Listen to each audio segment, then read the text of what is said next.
ಸ್ನೇಹಿತರೆ, ಇನ್ನೊಂದು ನಮ್ಮ ಕರ್ಮ ಏನು ಅಂತ ಹೇಳಿದ್ರೆ ನೋಡಿ, ಸ್ಥಳೀಯರ ನಿರ್ಲಕ್ಷ್ಯದಿಂದ ಗಾಜಿನ ಪೀಸು, ಸಾರಾಯಿ ಬಾಟಲ್ ಸೀಸಗಳು, ಪ್ರತಿಯೊಂದು ಈ ಕಸ ಕಡ್ಡಿ ಗರ್ಭಗುಡಿಯಲ್ಲಿ ನೋಡ್ತಾ ಇದ್ದೀವಿ.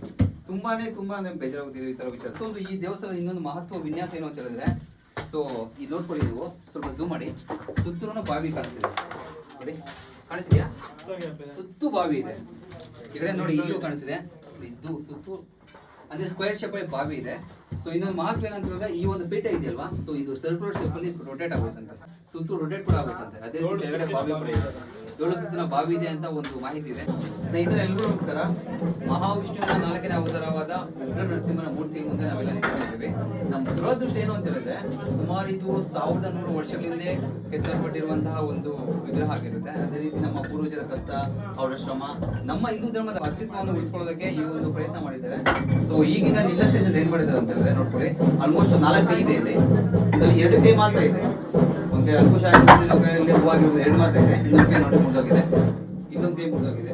ನಮ್ಮ ಲಕ್ಷ್ಮೀ ದೇವಿ ನೋಡ್ಬೋದು, ಕಾಲಿಲ್ಲ, ಒಂದು ಕಾಲು ಆಲ್ಮೋಸ್ಟ್ ಮುರಿದಾಕ್ಬಿಟ್ಟಿದ್ದಾರೆ. ಇನ್ನೊಂದು ಕಾಲು ನೋಡ್ಕೊಳ್ಳಿ, ಆಲ್ಮೋಸ್ಟ್ ಪಾದ ಏನಿದೆ, ಪಾದ ಎಲ್ಲ ಡ್ಯಾಮೇಜ್ ಮಾಡ್ಬಿಟ್ಟಿದ್ದಾರೆ. ನರಸಿಂಹಸ್ವಾಮಿ ಮುಖ ಆಗಿರ್ಬೋದು, ಅದೇ ರೀತಿ ಲಕ್ಷ್ಮೀ ದೇವಿ ಮುಖ ಆಗಿರ್ಬೋದು, ಎರಡೂ ಕಲ್ಲಲ್ಲೆಲ್ಲ ಅಡ್ಜಸ್ಟ್ ಮಾಡ್ಬಿಟ್ಟಿದ್ದಾರೆ. ಸೊ ಈ ತರ ಮಾಡೋದ್ರಿಂದ ಅದೇನು ಅವರಿಗೆ ಒಂದು ರಾಕ್ಷಸ ಖುಷಿ ಸಿಗುತ್ತೆ ಗೊತ್ತಿಲ್ಲ. ಎಷ್ಟೋ ಯುಗಗಳಿಂದ, ಆ ಕಡೆ ಕೃತಯುಗ ಆಗಿರ್ಬೋದು, ದ್ವಾಪರ ಯುಗ, ತ್ರೇತಾಯುಗ, ಅಲ್ಲಿಂದ ಇವಾಗ ಕಲಿಯುಗವರೆಗೂ ಮಹಾವಿಷ್ಣುನ 10 ಅವತಾರಗಳು ಒಂದೊಂದು ಯುಗದಲ್ಲಿ ಒಂದೊಂದು ಪ್ರೇರಣೆ ಆಗಿರುತ್ತೆ. ಇಲ್ಲಿ ನಾವು ಸೂಕ್ಷ್ಮವಾಗಿ ಗಮನಿಸಬೇಕಾಗಿರೋದು ಈ ಒಂದು ಕಲಾಕೃತಿ. ಈ ಒಂದು ಕಲಾಕೃತಿ ನೋಡ್ಕೊಳ್ಳಿ, ಆ ಒಂದು ಕಿರೀಟ ಆಗಿರ್ಬೋದು, ಈ ಕಡೆ ಮಕರ ತೋರಣ ಆಗಿರ್ಬೋದು, ಸೊ ಈ ಕಡೆ ಆಭರಣಗಳಾಗಿರ್ಬೋದು, ಕಣ್ಮುಂದೆ ನಾವು ಜ್ಯುವೆಲ್ಲರಿ ಶಾಪ್ ಅಲ್ಲಿ ಯಾವ ತರ ನೋಡ್ತೀವಿ ಆ ತರ ಕೆತ್ತನೆ ಕಾಣಿಸ್ತಿದೆ. ಎಷ್ಟೋ ಜನ ಕಲಿಸೋದಕ್ಕೆ ಪ್ರಯತ್ನ ಪಟ್ಟಿದ್ದಾರೆ. ನಿಮ್ಗೆ ಲೈವ್ ಎಕ್ಸಾಂಪಲ್ ಕೊಡ್ತೀನಿ. ನಮ್ಮ ಪೂರ್ವಜರು ಮಾಡಿರುವಂತಹ ನೋಡ್ಕೊಳ್ಳಿ, ಆಲ್ಮೋಸ್ಟ್ ಪೂರ್ತಿ ಹೋಗಿದೆ ನೋಡ್ಕೊಳ್ಳಿ. ಸುತ್ತು ಇದೆ ಆ ಕಡೆ ಇತ್ತು.